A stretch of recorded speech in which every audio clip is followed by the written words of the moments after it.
Welcome to Facts TV News, where everything is true. Jamaica News in Review. Investigations ongoing into 9-year-old Gabriel King's murder. Investigators are now awaiting the forensic results from the crime scene where 9-year-old Gabriel King was found dead in the rear of his mother's stolen motor vehicle 7 weeks ago in St. James, after which a file will be sent to the Office of the Director of Public Prosecutions, ODPP, for advice. This is an investigative file that is advanced. There are attorneys involved, and the investigators are now awaiting the forensic evidence to get guidance from the DPP's office. Assistant Commissioner of Police ACP Clifford Chambers, head of the Police Area 1, told reporters on Thursday. There is a full-blown investigation that is ongoing. However, ACP Chambers would not provide any other details on the investigation, as the matter was not being handled by sleuths under his command. The Heartless Act, which drew national outrage, occurred on Thursday, January 13, about 9 a.m. Police report stated when Gabriel and his mother, Amelia Issa, were traveling in her Audi motor car along the Tuckermain Road towards downtown Montague Bay. Reports are that she slowed to maneuver some potholes in the roadway when a man approached her vehicle, slammed her in the face, dragged her from the car, and drove off with her autistic child in the back seat.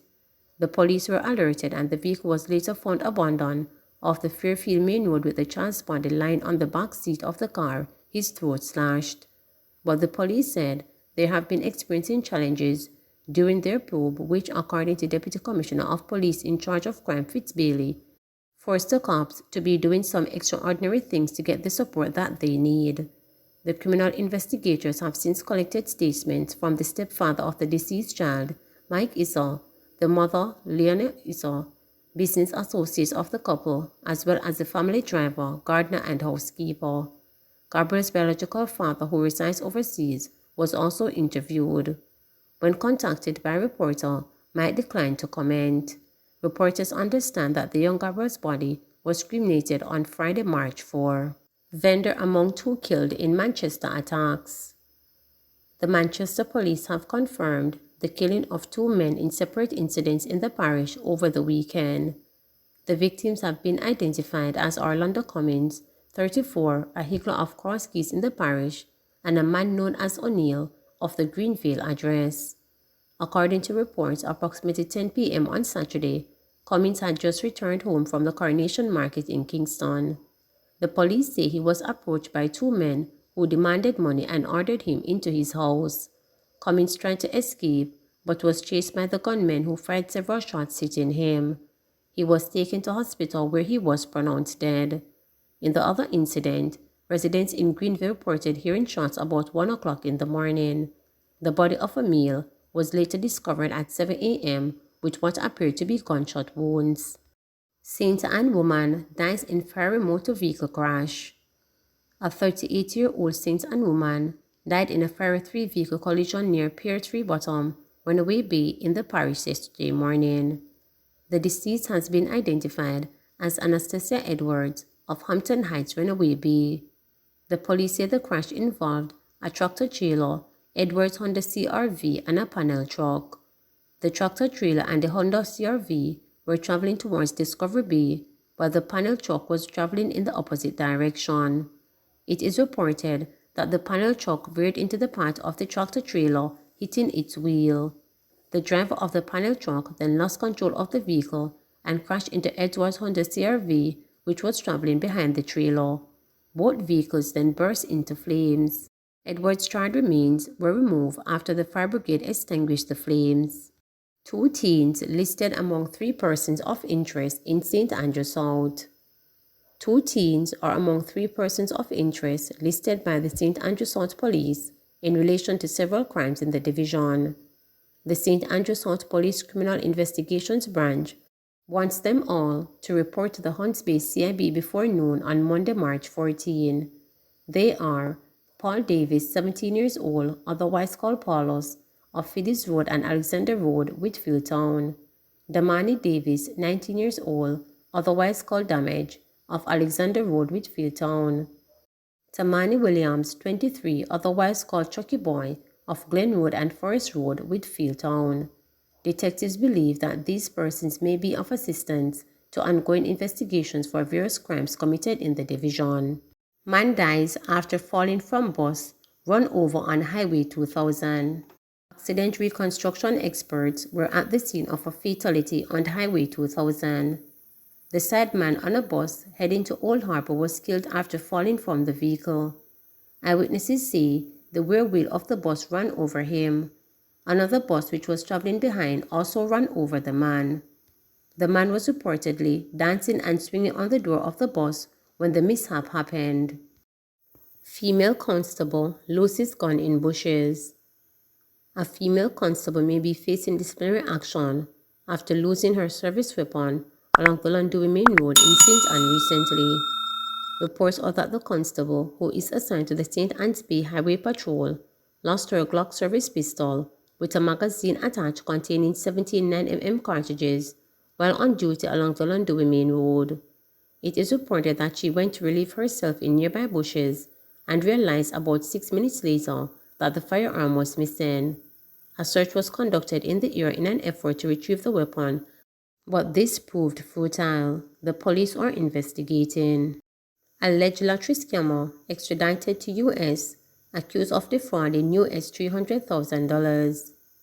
And accused lottery scammer from Jamaica, Romario Murray, has been extradited to the United States after allegedly defrauding multiple people in the North American country of hundreds of thousands of U.S. dollars.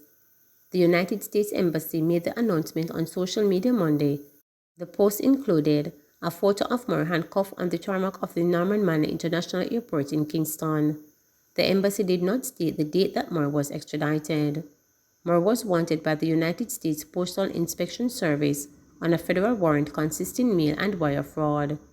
The indictment against him alleges his involvement in the lottery scam syndicate that defrauded multiple victims of approximately US $300,000, the embassy stated. 2 killed in St. Elizabeth crash. 2 people are dead and 2 others hospitalized following a motor vehicle crash on the Whitehall Main Road in Middle Quarters, St. Elizabeth on Sunday.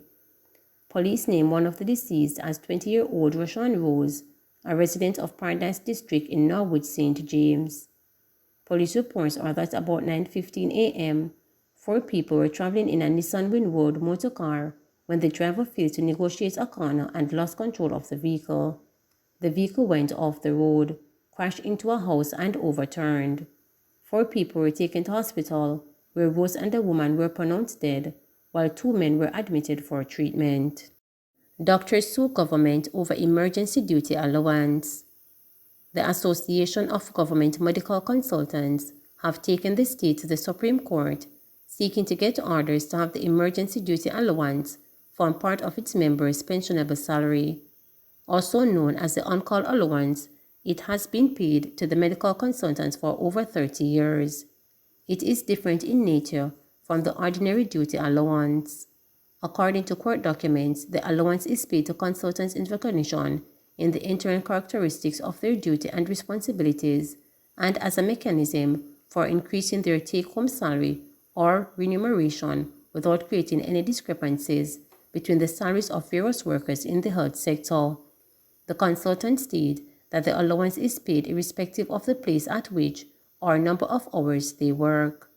The allowance is a flat fixed sum that is subject to tax, represents more than 50% of their compensation, and is larger than their basic salary. The allowance is also paid while they are on vacation following a ruling by the Industrial Disputes Tribunal in July 2012. They are seeking declarations that the allowance is part of the salary or remuneration and is to be treated as part of their pensionable salary or pensionable emoluments.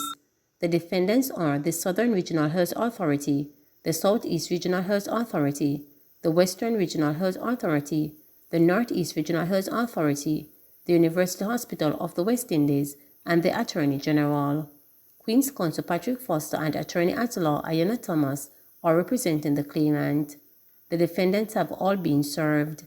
Case management conference is to take place on March 24 in chambers at the Supreme Court.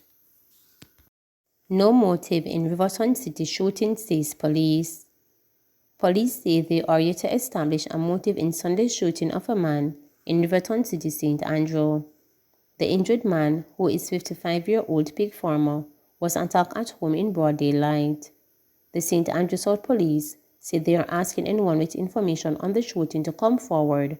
Investigations are ongoing. Police reported that about 8:45 a.m., the man was sitting in front of his home when he was attacked by a lone man on foot armed with a firearm, who opened fire, hitting him on the upper body. He ran into the yard and collapsed. Police said the gunman made good his escape in the area. Lawmen were summoned to the scene.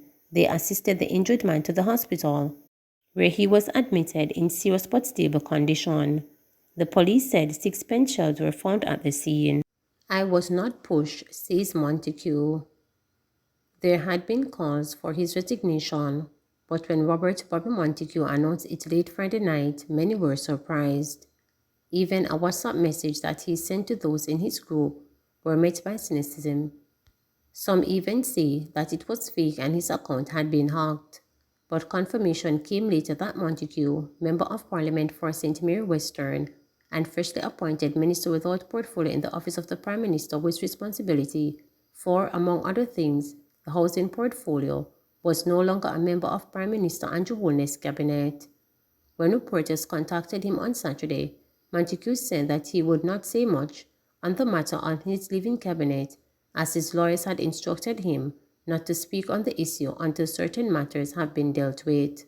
However, in response to a question as to whether or not he was forced by Holness to resign or be faced with dismissal, Montague responded flatly, "No. I have been contemplating it for a while, but for now I have been advised to keep quiet," was all the seasoned politician, who also served as mayor of Port Mario, the St. Mary Parish capital, would say. Around 10:59 Friday night, a WhatsApp message from Montague stated, "Good night, just letting you know that within the last hour I handed in my resignation to the Prime Minister Andrew Holness. There are some personal matters that I have to deal with. I need the time and space to treat with these matters. I have to deal with them. I have retained a law firm and is being guided. I am in good spirits and took time to think this through." Close to midnight, an oddly worded Jamaica House statement from Holness on the resignation said, "Late this evening, I went to Minister Robert Montague, who tendered his resignation with immediate effect. Minister Montague expressed that it was a privilege to have had the opportunity to serve at the highest levels in government." Last week, a report by the Integrity Commission blamed former Ministers of National Security Peter Bunting and Montague for allowing people with what the Commission described as being questionable character to get gun license while the public officials serve as policy head of the nation's security. The document titled Special Report of Investigation Allegations Concerning Acts of Impropriety, Irregularity and Corruption in the Issuance of Firearm Users License to Persons of Questionable Character was tabled in Parliament and later released to the media. On Thursday, Bunting lodged the commission and threatened to pursue legal action against media organizations which reportedly access of the finding, while on the same day, Montague responded in a statement, "I take note of the report tabled by the Integrity Commission in the House of Representatives concerning my then fulfillment of my statutory duty to access and make a decision on the issuance of gun license to a range of people who appealed having been initially denied. The report is grossly misrepresentative and incomplete. It is unfortunate that, prior to the tabling of the report, despite a suggestion made to me that I be given the courtesy, I was not fully given the opportunity to respond to what which the Commission sought to assert as facts. Every Jamaican citizen, regardless of their status or station in society, deserves to be afforded the full courtesy of natural justice. Every citizen has a right to be heard or to respond to accusations. This due process was not fully afforded to me. The report also fails to take into consideration that all my actions concerning the reference issued were informed and guided by the recommendation of a panel of experts, which I have tasked with assigning in assessing appeal made to me in my capacity as Minister of Security. Despite the fact that the Integrity Commission report contained no adverse legal recommendations concerning me because I carried out my statutory function, I have referred the report to my lawyers for further review. As for Bunting, who the commission accused of approving 2 firearm licenses during his term of Security Minister 2012 to 2016, the People's National Party issued a statement Saturday again, throwing its support behind the leader of opposition business in the Senate. It said Senator Bunting released a detailed statement outlining the facts of the 2 cases. The details reinformed that the decisions were made in the proper exercise of his ministerial authority, considering the facts before him and the recommendations of the review panel. Given the outcome of the investigations by the Integrity Commission and the additional details provided by Mr. Bunting, there is no question of the 2 decisions being in any manner tainted by corruption or improper motive. There is nothing that has come to light that suggests that the decisions were flawed or improper, and we are guided by due process. On Saturday, as the news of Montague's walk into the unknown sunk in, some Jamaican Labour Party officials, who are confessed Montague sympathizers, suggested that he was forced out, one even putting forth the view that Montague's examination pass marks were at a higher level than others in the cabinet. Bobby's rope is very short, the former parliamentarian said. You guys in media play down this thing about race and class in this country, but these are things you should never disregard. They are still at play. Another said that Montague, who also beset by petty jealousies within and outside of the JLP, which always made him a target. I would not tell you that his stewardship over ministries, that he has held policy direction over always without flaw, far from that in some cases. But others have done far worse, yet they continue to be held high in government. What is Montague's flaw? Is it that he, a little country boy who grew up in the tough conditions, pushed his way through the high school and became deputy head boy at St. Mary High School, should never run as chairman of the Jamaica Labour Party? Is that among the real issues? The veteran asked. Yet another in Montague's corner said that the ruling party was at a stage now whereby the first name to be called if anything went wrong in government was Montague's. He has to always make sure that his I's are dotted and that his T's are crossed, and it isn't right. Also, when you are outspoken and not from a strong economic background in this country, things work against you, stated the longtime party influential, a woman. Montague, at one stage, the only sitting JLP councillor, Kenron Hall Division in the St. Mary Parish Council, now Municipal Corporation, became MP in September 2007 when the JLP ended the 18-year reign of the People's National Party in government. He defeated Delano Franklin of the PNP in St. Mary Western, but lost the seat to Jolan Silvera in December general election. However, Montague rebounded with an impressive victory in the 2016 general election, won again by the JLP, which ended the first one-term run of the PNP. He was victorious again in 2020 election. Apart from serving as Minister of National Security, the minister without portfolio, Montague was also minister in charge of local government and its reform and transport and mining. Please remember to subscribe, like, share, and click the notification bell for daily updates.